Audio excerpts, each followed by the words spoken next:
یکی از من پرسید که لطیفترین، انسانیترین، دلنشینترین شعر مولوی نزد شما چیست؟ خیلی انتخاب مشکلی است.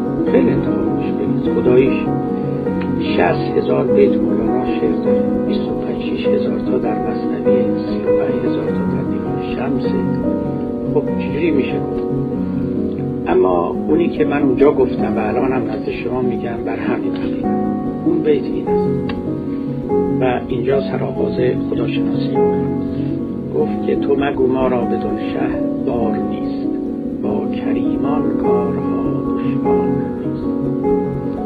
این به نظر من لطیفترین